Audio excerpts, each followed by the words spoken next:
I'm your host, Jeff Zart. We're going to take you behind the scenes with the craft distillers who are pouring their heart and soul into crafting the next version of America's spirit.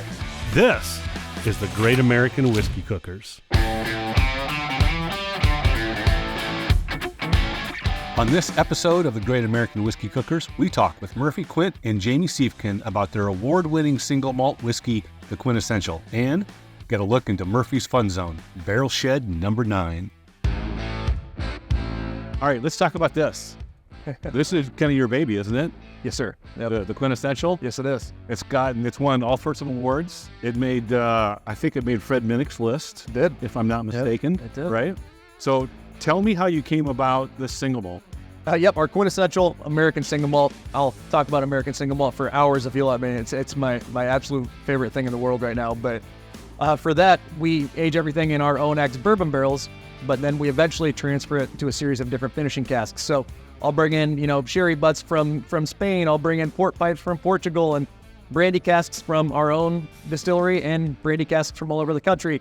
Rum casks, French oak, Hungarian oak, you name it. We're using it for single malt barrels from everywhere of all different types.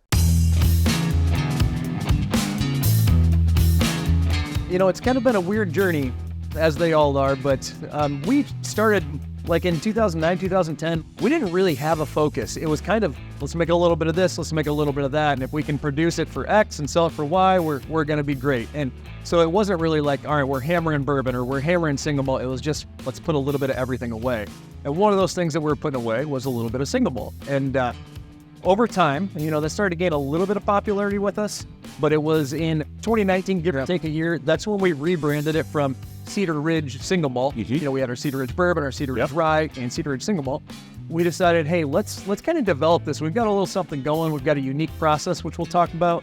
Let's kind of make this its own brand. So it's a Cedar Ridge product, but it is QuintEssential American Single Malt, and it has been ever since 2019. So 2019 is when we really decided, hey, let's push this and let's make its own thing and let's move forward with it. How we do this is it's all started out in ex-bourbon barrels. Okay.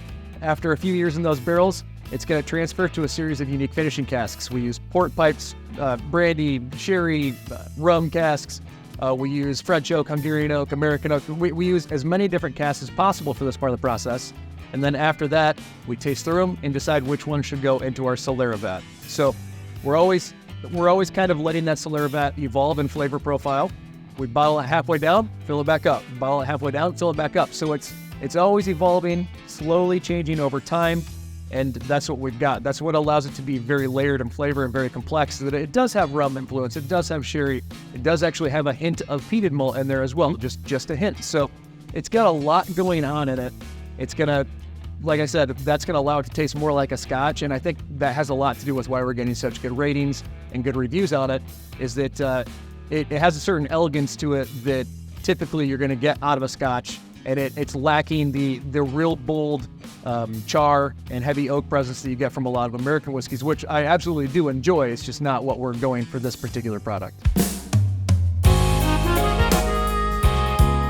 Murphy, as I'm looking around, you've got some interesting barrels here, right? So let's talk about a little bit more on your barrels. And I'm seeing a barrel that's like dark black, and I have this one that's standing upright. What do you got going on here? Yeah, we have a ton of weird stuff happening in this room. So this is Barrel Shed 9, and this is kind of my little, it's like a funky one. All of our other barrel sheds, they hold 2,200 barrels, and they're all horizontal. Mm-hmm. In this particular building, we have a lot of our single malt aging in here, and those a lot of times are in casks bigger than 53-gallon barrels. So 53-gallon casks, they all fit in our normal racks that lay down horizontally, but the 59 or even like a 100-gallon barrel, we've got some big sherry butts like this one behind me. That's well over 100 gallons right there. Those don't fit in the rack, so we have to kind of put them somewhere else, and that's what we've got going right now. So it's a really weird room. It's kind of cluttered, but it's really fun to walk around in and just, hey, we should try that, or we should check up on this barrel over here. Creates a lot of fun opportunities. So that's what's going on in this particular Yeah, barrel. I noticed that behind us, there's this, and what's this one standing upright for? Tell me about it. Yeah, so this is kind of a funny story that is not something that you'd normally see here. We have a lot of sherry butts around here, specifically sweet Amontillado sherry butts that we get from Spain. They are true, authentic sherry butts, which is fairly rare to come by these days. Well, this one in particular It got damaged a little bit, so we had to stand it upright vertically and build a custom cart for it just to haul it around. So that is not a normal thing that you'd see here. That's not how we normally like to present it, but it is kind of cool looking now that we've got that like zombie apocalypse looking cart that hauls it around. So. That's quite the little zombie apocalypse cart that you put it on. Yep. All right, so we're looking at our barrels, your barrels anyway. What's your barrel entry proof? So barrel entry proof right now is exclusively 120 proof. Okay. I've been reading a lot of different articles and looking at some data on lower proofs and a little bit higher proof. I mean, you can go up to 125. I'm thinking about experimenting with that a little bit. I'm also intrigued by 110 to 115 barrel entry proof. Like I said, there's a lot of articles that speculate on what that can do to flavor profile. So I'm interested in all that. Right now, though, we're 120 proof, regardless of whether it's bourbon, rye, or single malt. Okay, so all your products they're going in at 120. Yep. What's your angel share? So our angel share, all said and done, it ends up being about 24%. So the way that it works for us usually is about 14% gets absorbed in the very first year into that wood. You know, you're gonna lose a lot more going into the initial wood as it soaks it in. After that, it's about 4% to 5% every year after that. Okay. So it's gonna go up, you know, depending on age, but you know, all said and done, it ends up being about 24%. The whole American whiskey category is kind of one of those categories that some brands have some success with. Yep. A lot of brands don't. They really kind of struggle in that American whiskey single malt category. But this, your QuintEssential, is getting rave reviews all over the place. Yeah, and we're very fortunate for that. A lot of really good reviews, some really good ratings. As far as American single malt whiskeys go, it's one of the higher rated products from many publications. So we're doing really well on that. And what's going to contribute to it is really the process behind it. For a 92 proof American single malt whiskey, it's going to be very complex, very layered in flavor profile. It's going to be very similar to what you get from a Scotch whiskey. So that's another cool thing about the category American single malt, which I'm wildly passionate about, is that there's so many different variations. There's so many different processes that can lead to your products. Some people do new barrels, some people do used barrels. We do used. Some people do black malts, caramel malts, chocolate malts. We use pale malt, 100% two-row barley pale malt.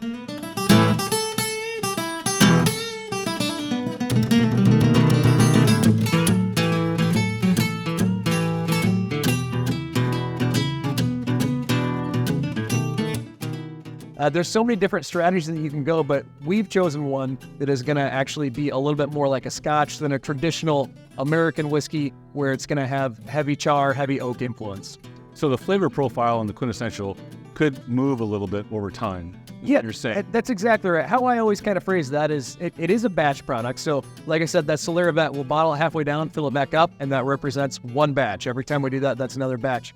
How I always say it is batch 8 and batch 9 are probably going to be very similar to one another, but batch 8 and batch 28 are probably going to be quite different. We're going for slow evolution. So I don't want to shock the system on this. If someone has batch 8 and it tastes one way, and then they try batch 9 and it's like a completely different product, they're not going to like that. For one reason or another, that's going to kind of shock the system. Or shock their system. It's going to confuse them. Retailers are going to have a hard time describing the product if we do that. Right. But if it's a nice slow progression, as most Soleras are, people kind of follow that, and then they'll study batch to batch to try to find the minor changes in flavor profile. So it's the best of both worlds. You do get some variance, which we very much embrace, but it's a slow variance. Very cool. And if you want to see some of the tasting videos as we taste through some of these products, check those out. You'll see them on our site as well. So where do they find you? How does somebody get in touch with you? CedarRidgeDistillery.com is our website, first and foremost, right? Tons of product information, all kinds of different stuff that we have going on. Visit the distillery, get tours, all that kind of stuff. Instagram is probably our best place, in my opinion, to follow, especially if you're a whiskey fan, to kind of see everything that Murphy and his team doing. That's at Cedar Ridge, Iowa. Murphy has got a page as well, so I'm not sure if he wants to pitch that or, But I have my own little Instagram account. I just do some behind-the-scenes stuff, kind of bringing light to production. So at Murphy Quint on Instagram if you want to check that out. Thanks, Jamie. Yeah. Fantastic. Hey, I'm Jeff Sart for the Great American Whiskey Cookers, for Murphy. Jamie, thank you guys for this discussion and talking about Cedar Ridge. You can find us at thegreatamericanwhiskeycookers.com. So until next time, yeah, be good at it. See ya.